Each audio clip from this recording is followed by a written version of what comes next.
شریف به ورته وی او ویل کاغه بیا خاشنه کول ویل خاشنو ته به هم خاشنه شریف وی. دا زمونږ ملک دی او دا زمونږ وطن دی او دا زمونږ خلق دی او دا زمونږ قوم دی. نن ستاسو هغه مثال دی.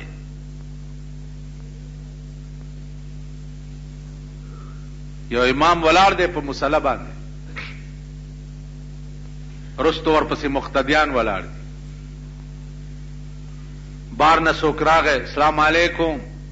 اوس هغه جاهل ته وګوره جمع ولاړه ده او په جمع سلام اچي، ایو پکې ال وعلیکم سلام.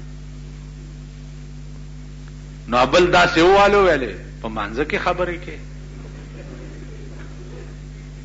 نو امام ولا مخ راو ګرځولو ویلې ستاسو خو منځ مات شو، خو شکر دی چې ما خبرې نه دي کړې.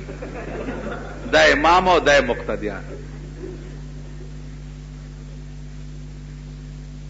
تاسو خیال راغی یو نوابو اعلان په کلی کې وکړ چې هلکه څوک ملا نه کوي،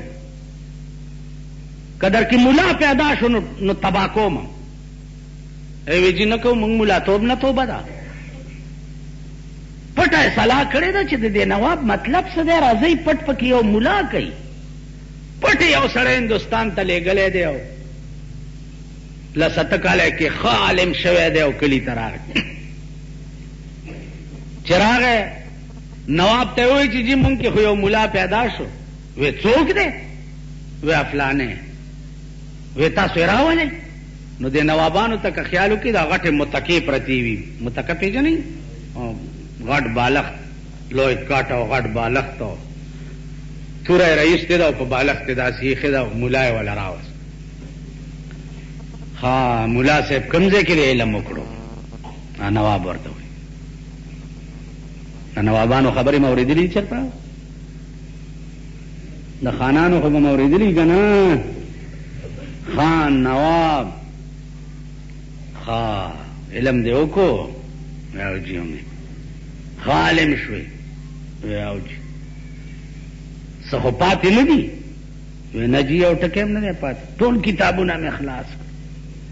ویل ګوره ملا صاحب څه به پاتې پکې؟ ویل نه جي بلکل. بس تورې ته لاس کو نواب چې دې سټ ته والا برابر کړه. ویل تا ویلي چې خدای یو دی، خو چې داسې کوې تا ویلي چې خدای، ویل جي ما خو نه دي ویلي چې خدای یو دی.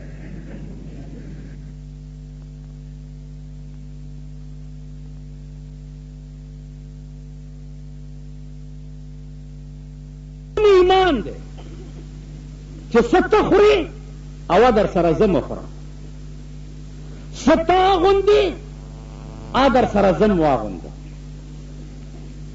دا خبره مې ښار کې کړې وه، زما دا بوټان چا ولیده تر اوچت کاله که دا بوټ ما ته یې وی د 1200 روپو بوټان دی چې ولیده. مالدام د هغه مهرباني ده چې اغستې مې په 50 روپۍ دي په کباړ کې او ښکاري د 1200. نو مالدا داسې چل دی چې یو سړی او ښځې وینځلې جامې اغوستې وې نو چېرته بلې جامې لږې شلېدلې ویل سړیه ستا په کور کې زه په دې جامو کې ګرم. هغې ویل و ښځې ځان د زړو جامو کې جوړ کړه لکه په وران کلي کې باغ د ګلو وي. نن خو په دې زړو جامو کې ناوې ښکار.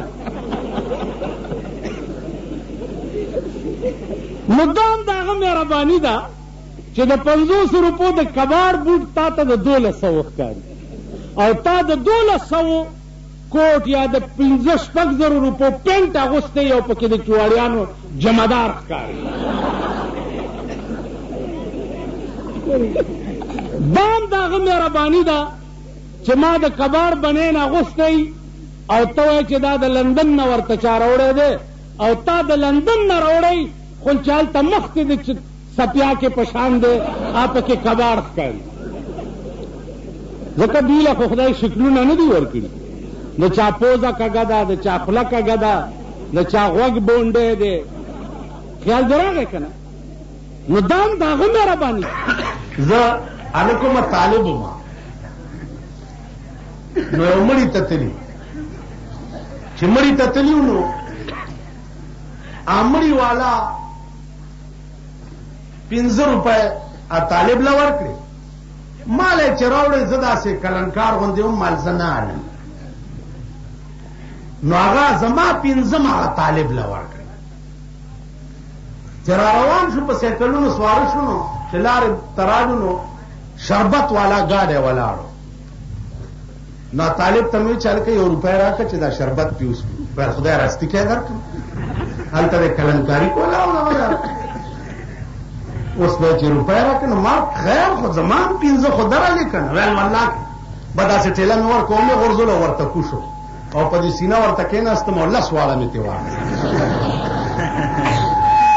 تېوا مې دستې بدلاړم د 1 روپۍ مې شربت اوس کړو نه همې طالب په ما کمزور اوس په سایکل را سره روانم دی داسې برنګ برنګ راته ګوري روانم دی برنګ برنګ ما اوس دې کلمې مباسم راو ډېر چوپونه وایي چې خپلې 15 خوراکه ما خدای راستي کړه وخت کې دی زما جومات ته راغلي دا تبلیغ وایي ما ته ویل چې ګس کوي بار ما زوم در سره ځم چې ورسره ووتم په صدر کې چې لومبي کور ته خو ورالو که نه دروازه مو ټکوله پاس نه آواز وکړو چې کون ہے نو هغه زموږ امیر چې ورته چې آپ ذرا نیچے اترائیں کچھ ساتھی آئے دین کی بات نو سرا کوزیږي او ښځې ته وایي چې کوئی داڑیاں والے آئے ګیرو والا دي اړه کې مې وی چې خدای پرده مې کې داسې مصیبت چراغ داسې راته ودرې کېوې امیر ورته وی چې جی اسی سارے مسلمان ہیں اللہ دی دین دی دعوت واسطے آئے ہیں تو تسی مسیح تھی ورته جاؤ جاؤ داڑیاں تے اعلان دیو لوگاں نو کم سی کر دیو میں عیسائی ہاں وہ چې ویل جاؤ جاؤ ګیرې خوځوئ که نه یاره چې پړانګ شو په دې چې پړانګ شو نو بیا دا خو پاپړخور غوندې و داسې وغورځېد ورپسې ورغلم او چت مې کړو د دې ځمکې هغه امیر ما ته مما مې کېو پرېږدم دی نه چې مې در کې کلمې نیشتو بس منډې کې ښځې پاس نه چک پک جوړ کړ چې جومات ته راغلو هغه امیر راته وایي چې جی بیا به مونږ خلک راولو ته دلته ورته تبلیغ کوو مونږ سره بیا مزه نواز شریف پېښور ته ورپسې راغی او دی به سنیټر کوئ چې دا مولیان ته په ارام نه کړي مال مولیان خدای په ارام کړي خدای تاسو به مرئ مردارېږئ به مونږ به در کې ګوتې وو مونږ به دلواګانې خورو مولیان خدای په ارام کړي دي خوار چې مولا چا بې ارامه کړی مولا په ارام دی او سرپوشو واورئ یو سړی سیند نه پورې وتو ښځه ورسره وه ښځه نو دی چې سیند نه پورې وځي نو نورې ښځې هم دي دی پردی ښځې په شاکیو پورې باسي په شاکیو پورې باسي په شاکیو پورې باسي خپلې ورته زه څنګه چل کوم ته په خپله راځه هغه غریبه چې سیند کې پورې وته لمده شو پردی ښځې چې پورې وتې کورونو ته لاړې او دی راغی لمدې سره کېناستو هغه ښځې ورته ویل خدای دې ځواني مر کا آخر هم راغلی لمدې پورې دې شپه شوه که نه نو موږ به لمدې یو ښه موږ سره به هم شپه کېږي موږ سره دا د پیرنګیانو تالیسک چې دي او د پیرنګیانو تربیت یافته چې دي په خدای قسم چې دوی نه به بیا تختئ او دې لمدې له به راځئ هغه ورځې میرې ما ته وایي زه به د جیبه پیچو باندې ټرانسفارمر ولګوم زه به د جیبه ولګوم نه د جیبه ولګې ولې لګې دا ملک دې د پلار باچهي نه دی سر 9 میاشتې وشوې زما په د بجلیګر ملا په جومات کې اوبه نشته چې د دوی ته لږه سترګه هم سوځي دا هغه بې شرم او بې حیا دي د دوی په دې رستو دوبر باندې ونې ولاړې دي خو دوی وایي سوري لاندې به کېنو دا شرمېدلي پسې شرمېږي 9 میاشتې اوس د ټولو ته پته ده وا غلام علي تا ته پته شته که نشته وا دا د کارپوریشن ممبر دی 9 میاشتې وشوې چیف منسٹر وے واورئ چیف منسٹر ویلے په 8 ورځې کې ټرانسفارمر به ولګي 3 ټیوبویله تیار دي بجلی نشتا اوه میاشتې ټوله شپه ښځې په سرونو اوبه راچلوي. مولانا وی مونږه 80% اوبه نشته، راشه 80% مونږ هم اوبه نشته. د خپل کلي غم جاړې مونږ هم اوبو در سره یو. نو درې ډلې دي، درې ډلې چې دا اوږي دي. د پیپل ورکس پروګرام پیسې ادیرو ته دیوالونه نه و پکار او نه ضرورت د دیوالونو شته او نه د فوټپاتونو شته. والکه دا صدر کې د پول چاوړې او دا رنګین دغه یې لګولي دي، سټایلونه یې لګولي دي.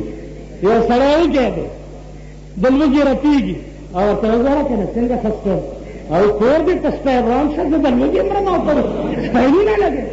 نو د ملک ته د سټایلونو ډېر ضرورت دی، د فوټپاتونو ډېر ضرورت دی، د ملک ته د فوارو سوري پور لاندې ډېر ضرورت دی چې زمونږ دا لنډرې پې تېرېږي چې فوارې ګوري. ملک ته د دې ضرورت دی که د استادانو د تنخوا زیاتولو ضرورت دی، د کلرکانو د تنخوا زیاتولو ضرورت دی. پولیس نه اوږې محکمه په ټول پاکستان کې نشته. پولیس اوږې محکمه ده، تر انسپکټره پورې پولیس والاو بیړه تباه ده. په آرام کې نه عوام دي، څوک په سرنګ کې دوکه کوي، څوک په سرنګ کې دوکه کوي. لکه تاسو دا بجازیان چې یې داسې کپړه چې رایه کاږي یاره دا دکل داسې اوف وایي نو دا چې واغوندي نو بس د 7 کالو جینۍ بشي او ټت رایه کاږي. او چا لرګي اغستی چې اغستی ویل 145 فوټ په نرخ مې اغستی چې رایه وړه او بیا یې ناپ کړه نو لرګي داسې چل کړی چې سر یې نری او لاندې بیخ هم نری دا لرګي او دا منځ لپیټ یې غټو. نو هغه د منځ لپیټ چې دی دا ورته ناپ کړی دی چې رایه وړو 105 فوټو خطو 40 فوټو کې والی. نو هر سړی په خپل ځای کې غل دی، بېایمان دی. دا د خوراک څیزونه نه دي ستا په ملک، قسم په خدای دی. دا اورېدو درته نه وی. مونږ علاقه کې یو دکاندارو د غوړو ټیم کې مږه مړه وه، ما ته سپېغولو ست اغستو مږه د لکۍ نه داسې ونې لړی کړه چې لړی کړه ما دې باندې به څه کوې بیړه دې غرقه شه. ما ته غږ مه کوه، اختر را روان دی، دا میلو کې دا خلک پکوړې پخوي په هغې کې بیا ور خرڅ کړم. مږه دا ستاسو د اچار ځایونه چې دي دې کې دا خومان چې دي دا پړسېدلې مږې پکې پرتې. دا سپېغولو ستو ګوره دې کې سوجي ګډه کړي، دا سپېغولو ستو لرنوئ پکې د مږو غوړ راوځي. اوس خدا کوشش کوي چې هلکه جنازې له غټ ملا راولي. مال چې غټ ملا باندې جنازه وکړي اب غټ دوزخ لځي.